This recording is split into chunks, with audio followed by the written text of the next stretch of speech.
It's 1977. Nile Rodgers and Bernard Edwards walked out of Studio 54 in Manhattan. They'd been denied entry to the famous nightclub, despite being the masterminds behind some of disco's biggest hits. So they went back to their apartment and wrote a song you might have heard. Les Freak became the biggest selling single in Atlantic Records history. That's the thing about Black creativity. Even when the doors are closed, the art finds a way out. Hi, I'm Haya Panjwani. And I'm Jaylen Green. Welcome back to The City Was Black, a 6-part audio series exploring what it means to live in New York. And how the city has evolved through the point of view of what it means to be Black in New York City right now. We're at a critical point in New York history.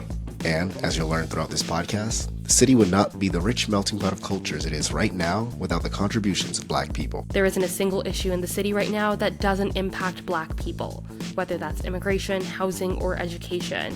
The future of New York City will depend on how Black communities and other minorities survive in the city. Last episode, we explored how Black political power grew from church basements into the halls of City Hall. This time, we're looking at how Black fashion, music, and entertainment didn't just shape New York, it shaped the world. I am Aaron Potts, and I am a designer. And I design my collection, which is called A Potts. From Questlove to Naomi Osaka, from Janet Jackson to Jill Scott, Potts has dressed everyone. But his journey into fashion started in Detroit. Detroit is, I think the first thing people think of when they think of Detroit is crime, which growing up there, I don't know what they were looking at. And the other thing that people think of is music. Oh, and also cars. Those are the things. But two of those three things, the cars, the music, it was all rooted in creativity.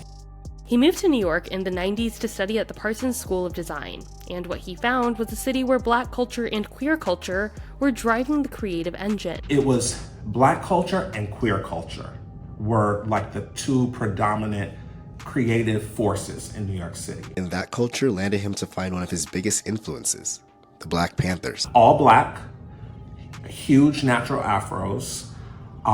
They were often wearing like Black fitted pants with a Black fitted turtleneck or a Black fitted top with a black leather jacket or another Black jacket.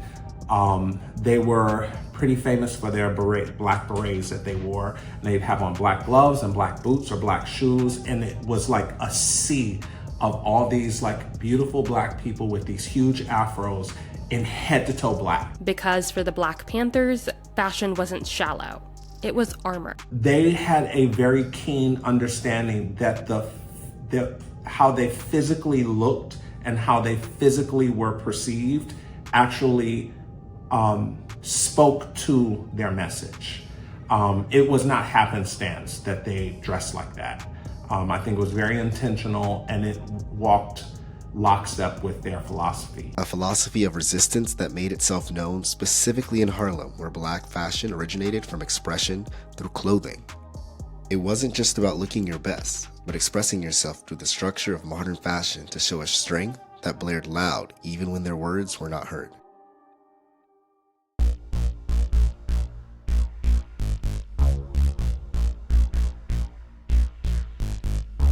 And in the early 90s, another movement was growing, the ballroom scene. You might know it from the documentary Paris is Burning, or shows like Pose. But back then, it was happening in underground clubs across the city. That was when I first got here. Paris is Burning, which is, I would say, one of the most important documentaries ever made, was released like a year after I got here.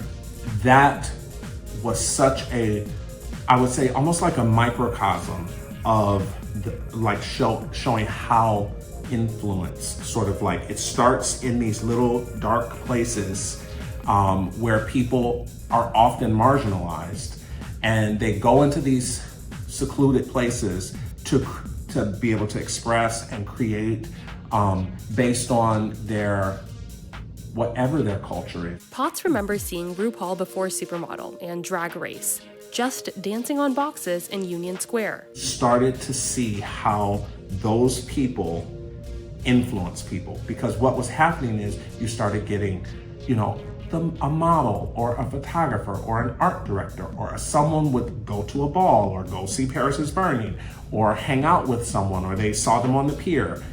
And those ideas then start to snowball. And what ends up happening is that the ideas get big and the people who create it get left behind. Left behind indeed, from streetwear fashion to jazz to garage house music. It's a pattern that repeats itself again and again.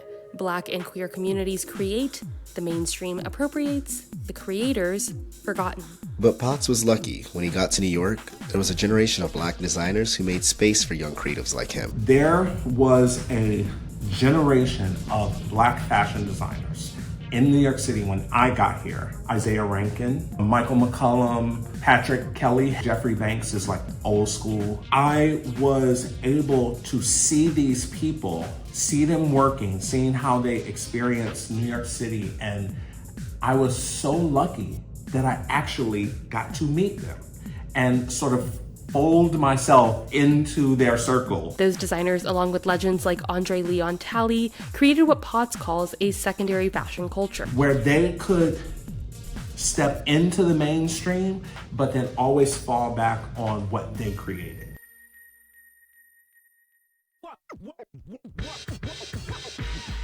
Fashion and music in New York, they've always fed each other, and no movement made that clearer than hip-hop. I would say hip-hop has probably been the single biggest inspiration for fashion and almost every creative expression. Fashion, music, even dance to a large degree.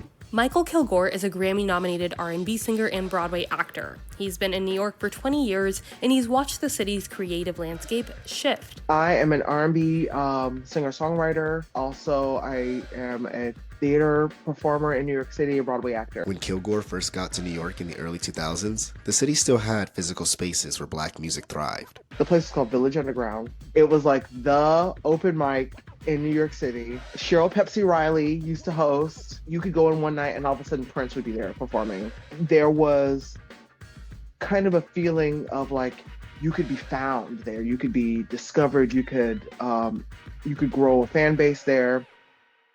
New York had places like that where you could be discovered, where you could build a fan base. And over time, those spaces disappeared. Just like everything else in the city, all the cool stuff is now being pushed to the edges of the city. I think it's because it's too expensive. I think that the city is like impossible, especially for Black and brown people, to have comfortable, fun, like easy breezy lives in Manhattan. As rents rose, the clubs moved to the margins like the Bronx and Brooklyn. But something else happened too. The internet changed everything. There was like destinations to showcase yourself, and because of the world changing, the internet, you have to make your own destination. You don't have to depend on a venue on a set night when you have this like new virtual world. The venue is as large as your phone. But even as the city has changed, one thing remains constant. The intersection of Blackness through self-expression continues to drive New York's creative culture. I think that Blackness and queerness, especially when the arts are concerned, are kind of linked. Not especially, but specifically in this New York conversation. I think it's kind of true everywhere, but in this New York conversation, I think there are a lot of genres that are exploding now because of the openness of like young queer folk. Superstars like the Lil Nas X's and the Billy Porters and the Victoria Monets of the world who are pretty open and unashamed about their queerness. Club culture is changing too.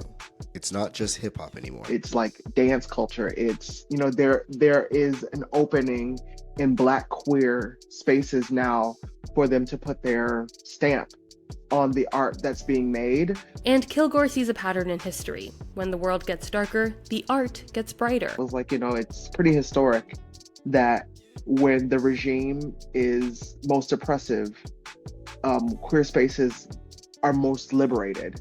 And the queer spaces I tend to spend my time in are Black queer spaces, and I think the music, the art is a representative of that.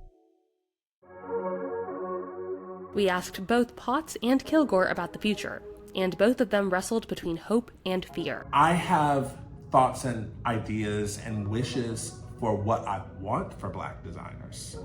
I don't know, in this crazy world where we're now scared of free speech, I don't know what that means for, I know what that means for Black people in America because we've been there.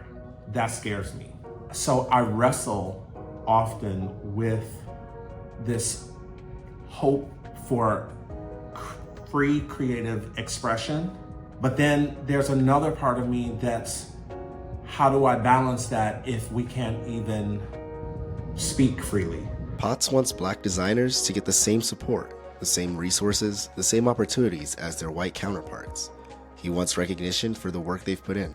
I would just hope that, myself included, but so many of my peers that have put in the work, have studied and made people literally billions of dollars, brought ideas to the table that no one remembers that you brought it, I would hope that all of us can actually reap the benefits of what we actually put in. But even with uncertainty, Potts finds refuge in his work. When I'm feeling stressed, when I'm feeling sort of distraught and a little hopeless, going into my creativity is actually the saving grace.